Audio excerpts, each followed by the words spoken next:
SV news కు స్వాగతం. ముందుగా హెడ్లైన్స్. అభివృద్ధి చేసేవారికి ప్రజల మద్దతు. సిమ్లా ప్రచారంలో ప్రధాని మోదీ ఉద్ఘాటన.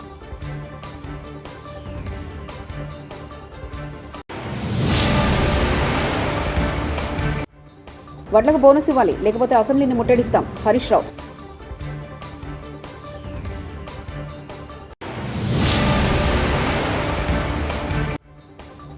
రైతులకు కాంగ్రెస్ సర్కార్ దగా చేసింది. కేటీఆర్.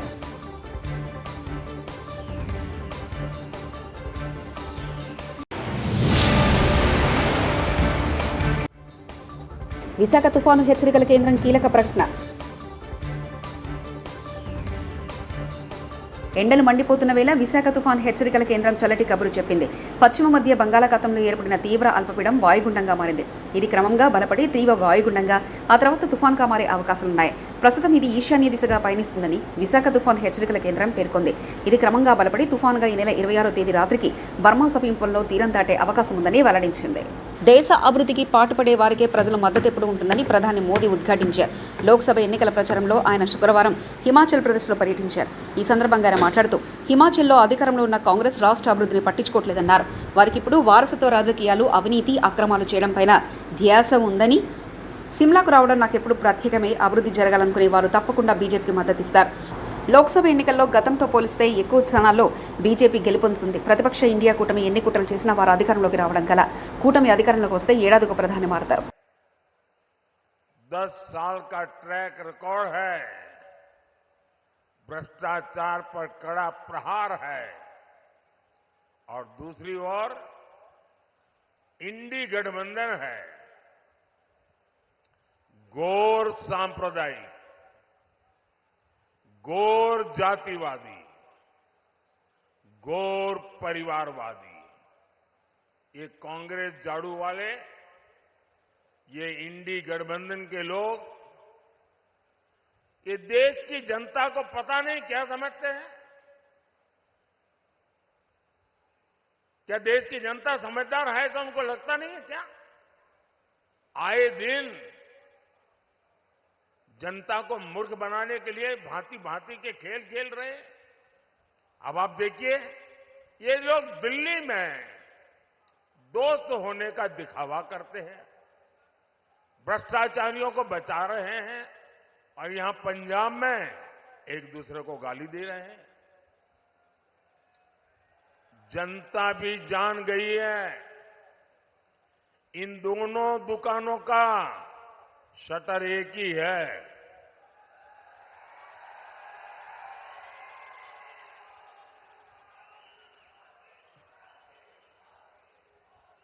इसलिए इंडी गठबंधन को हराने के लिए అబుదాబి ప్రభుత్వం నుంచి ప్రతిష్టాత్మకంగా UAE golden visa super star Rajinikanth అందుకున్నారు. ఈ వీసా అందుకోవడం సంతోషంగా ఉందని రజనీకాంత్ తెలిపారు. ఈ సందర్భంగా అబుదాబి ప్రభుత్వానికి ఆయన ధన్యవాదాలు తెలిపారు. అలాగే తన స్నేహితుడు లూలు గ్రూప్ సీఎండీ యూసఫ్ అలీకి సైతం ఆయన కృతజ్ఞతలు తెలిపారు. అన్ని రకాల వరి ధాన్యానికి 500 బోనస్ ప్రకటించాలని మాజీ మంత్రి సిద్దిపేట ఎమ్మెల్యే తన్నీరు హరీష్ రావు డిమాండ్ చేశారు. సన్న వడ్లు, దొడ్లు వడ్లని కాకుండా అన్ని రకాల వడ్లకు ఇచ్చేలా ప్రభుత్వం చర్యలు తీసుకోవాలని కోరారు. ఖమ్మం జిల్లాలో రైతులతో ముచ్చటించి వారి సమస్యలు అడిగి తెలుసుకున్నారు. రైతులకు బీఆర్ఎస్ అండగా ఉంటుందని తెలిపారు. రైతు సమస్యలను పరిష్కరించడంలో కాంగ్రెస్ ప్రభుత్వం ఘోరంగా విఫలమైందని ధ్వజమెత్తారు.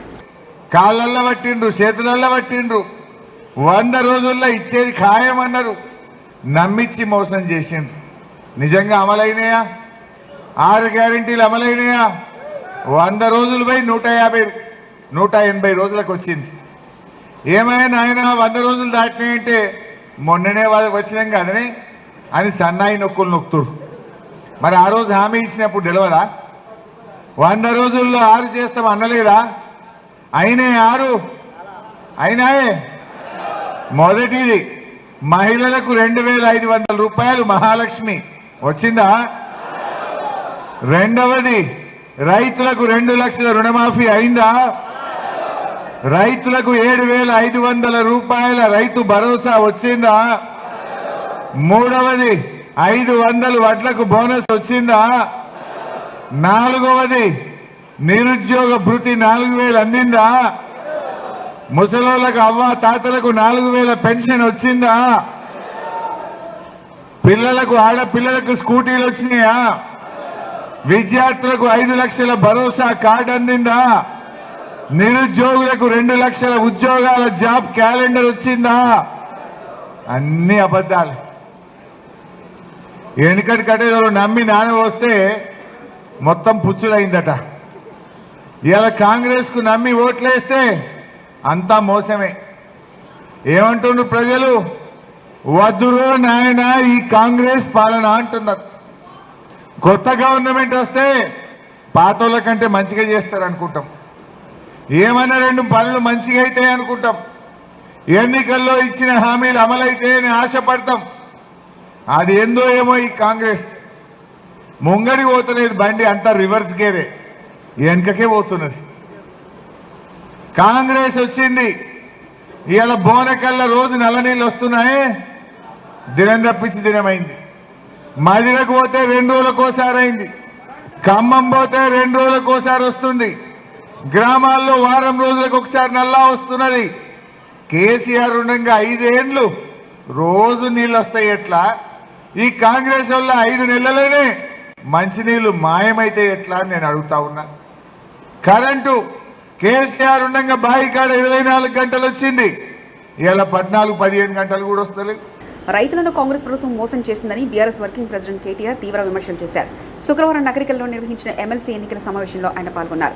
నకరికల్కు కాంగ్రెస్ పార్టీ అన్యాయం చేసిందని కేటీఆర్ ధ్వజమెత్తారు. రుణమాఫీ విషయంలో సీఎం రేవంత్ రెడ్డి రైతులను దగా చేశారని తీవ్ర వ్యాఖ్యలు చేశారు. కాంగ్రెస్ పార్టీ అధికారంలోకి రాగానే 2683 రూపాయల మద్దతు ధర ఇస్తామని ప్రకటన చేశారు. సన్నవడ్లకు మాత్రమే ఇస్తారని చెప్పి మోసం చేస్తున్నారని వివరించారు. దాదాపు 99% ఉంటారని నేను అనుకుంటా ఉన్నాను. రైతు కుటుంబాల నుంచి వచ్చిన వాళ్ళు ఒక్కసారి చేయలేవట్టు. అచ్చా 99% ఎవరైనా నేతన్నల కుటుంబాల నుంచి వచ్చిన వాళ్ళు ఉన్నారా? కొంతమంది మిత్రులు ఉన్నారు. ఎందుకు గుర్తు చేస్తున్నా అంటే, మీకు ప్రత్యేకంగా ఎందుకు గుర్తు చేస్తా ఉన్నా అంటే, ఒక్కసారి గుర్తు తెచ్చుకోండి. కేసీఆర్ గారి ప్రభుత్వం ఉన్నప్పుడు రైతుల పరిస్థితి ఏంటి, ఇవాళ పరిస్థితి ఏంటి? ఇప్పుడే పెద్దలు కర్ణ ప్రభాకర్ గారు మాట్లాడుతూ ఒక మాట అన్నారు. పాలిచ్చే బర్రెను పక్కకు పెట్టి పొడిచే దున్నపోతుని తెచ్చుకున్నాం అన్నారు. ఇది వాస్తవమా కాదా మీకే తెలుసు. నాకు చెప్పినా చెప్పకపోయినా మీకు తెలుసు.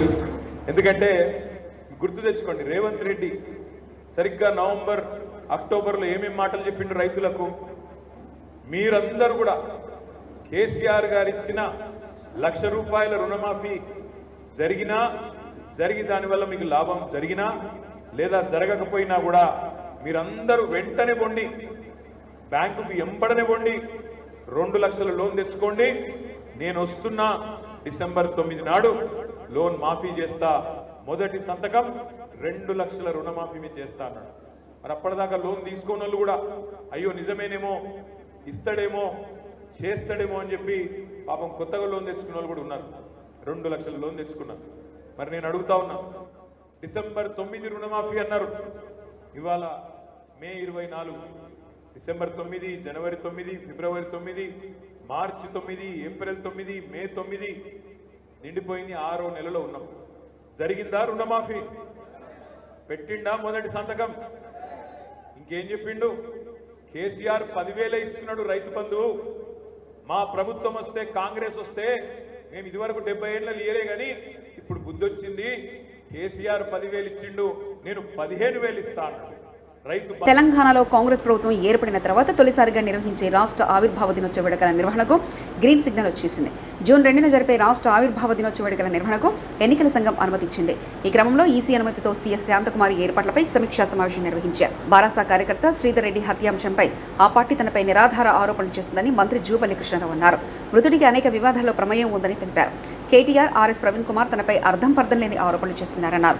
దీనికి వాళ్ళు క్షమాపణలు చెప్పాలని డిమాండ్ చేశారు. కొల్లాపూర్ సత్యహరిచంద్రుడు ఫామ్ హౌస్ ఆణిముత్యం కేసీఆర్ ముద్దు పేరు. కొల్లాపూర్లో ఏదో రాజకీయ కుట్ర జరిగిందని, అంటే కొల్లాపూర్ మాజీ శాసనసభ్యుడు ఆయన పిలవడం, యువరాజు రాజకుమారుడు కేటీఆర్ గారు రావడం, వారికి తోడు ఒక ఐపీఎస్ ఆఫీసర్. మొన్నటిదాకా కేసీఆర్ ను తిట్టకుండా తిట్టి నియంత అవినీతిపరుడని రకరకాల మాట్లాడి ఆత్మగౌరవం కోసం దింపడానికి, బీఆర్ పార్టీ దింపడానికి ముందుకొచ్చి చెప్పి మళ్ళీ అదే కేసీఆర్ పంచన జరి ఆత్మగౌరవాన్ని అమ్ముకున్న వ్యక్తి. వీళ్ళందరూ లక్ష్మీపల్లి గ్రామాలకు వెళ్లి ఆ కుటుంబాన్ని పరామర్శించడం జరిగింది. వాస్తవంగా దురదృష్టకరమైన సంఘటన. ఆ వ్యక్తి కూడా దుర్మార్గుడు కాదు, చనిపోయిన శ్రీధర్ కూడా దుర్మార్గుడు కాదు. మరి దురదృష్టం మర్డర్కు గురి కావడం జరిగింది. అది బాధాకరమైన సంఘటన, అందరూ కూడా ఖండించాలి. డెఫినెట్గా నేను కూడా ఖండిస్తాను. కేటీఆర్ మాట్లాడుతూ, మీరే వినండి ఏం మాట్లాడిండో. ఇది పూర్తి వివరాలు తెలియనియండి ఏం జరిగిందో అని చెప్తా ఉన్నాము. ఒకవేళ ఏం జరిగిందో తెలుసుకుందాం, పూర్తి వివరాలు తెలియనియండి అని ఆయనే అంటున్నాడు. మరి పూర్తి వివరాలు ఏం జరిగిందో తెలియకుండా జూపల్లి ప్రోద్బలం ఉంది, హస్తం ఉందని ఆరోపణ చేస్తుందంటే ఎంత నిజాయితీ ఉందో ఇక్కడ అర్థమవుతా ఉంది. ఈ శ్రీధర్ రెడ్డి అనే వ్యక్తి మాచర్లలో మారణ హోమానికి పాత్రధారి పిన్నెల్లి సూత్రధారి జగనే. మహమ్మద్ ఇక్బాల్ మీడియా సమావేశం. తెలుగుదేశం పార్టీ చంద్రబాబు నాయుడు గారు ముఖ్యమంత్రిగా ఉన్నారు.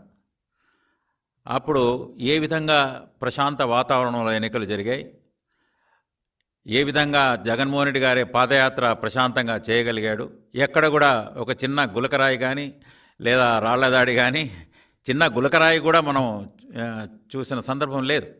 ఆయన ఎక్కడో ఎయిర్పోర్ట్లో ఆయన అభిమాని ఎవడో కోడికత్తి అంటే దానికి అనువుగా ఆయన మలుచుకున్న తీరు మనం చూసాం. కానీ ఎప్పుడు కూడా తగిన భద్రత అప్పుడు ప్రతిపక్షంలో ఉన్న జగన్మోహన్ రెడ్డి గారికి కల్పించడం జరిగింది. దానికి భిన్నంగా నియంతృత్వ పోకడలు ఈ 5 ఏళ్లలో 19 నుంచి 24 ఏళ్లలో జగన్మోహన్ రెడ్డి గారు ముఖ్యమంత్రిగా ఉన్నప్పుడు మనం చూస్తున్నాం. గెలుపే ప్రాధాన్యంగా, ఎలక్షన్లలో గెలుపే ప్రాధాన్యంగా వాళ్ళు ప్రవర్తించిన తీరు ఈ రూలింగ్ పార్టీ అధికార పక్షం మనం చూస్తున్నాం. ప్రజలు కూడా గమనిస్తున్నారు.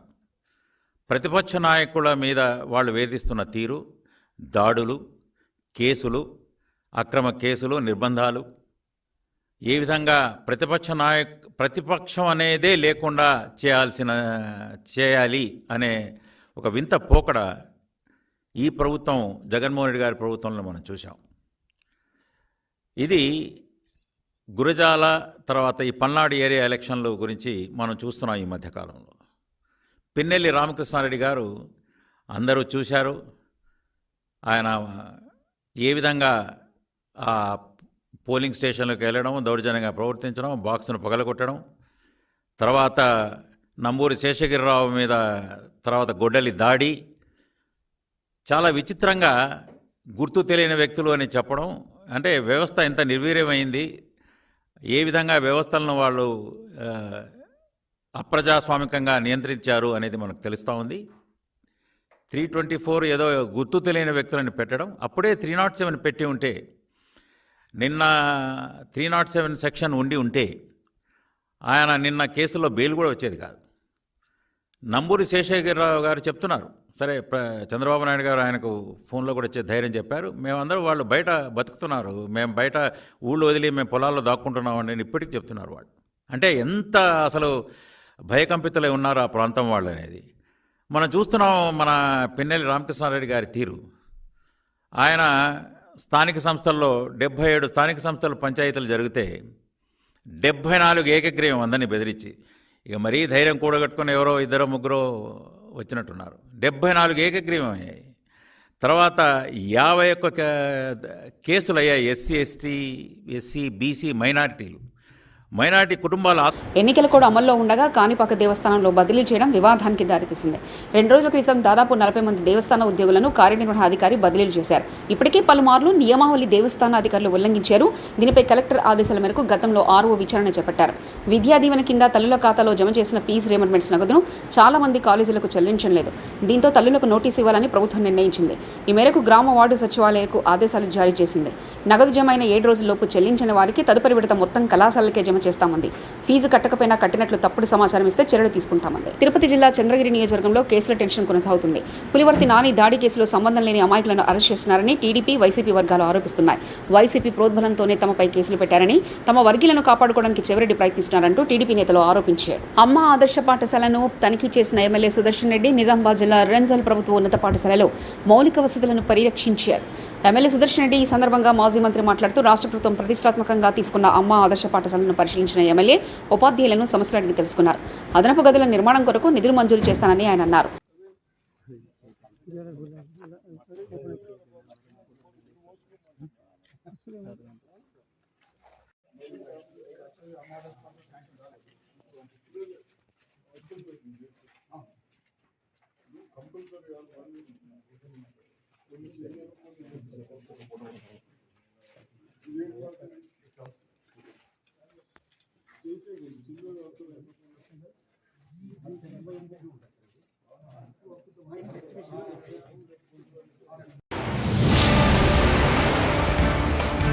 అభివృద్ధి చేసేవారికి ప్రజల మద్దతు. సిమ్లా ప్రచారంలో ప్రధాని మోదీ ఉద్ఘాటన.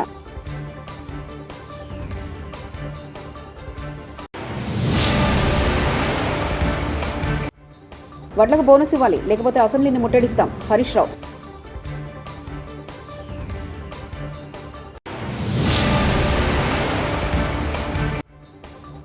రైతులకు కాంగ్రెస్ సర్కార్ దగా చేసింది. కేటీఆర్.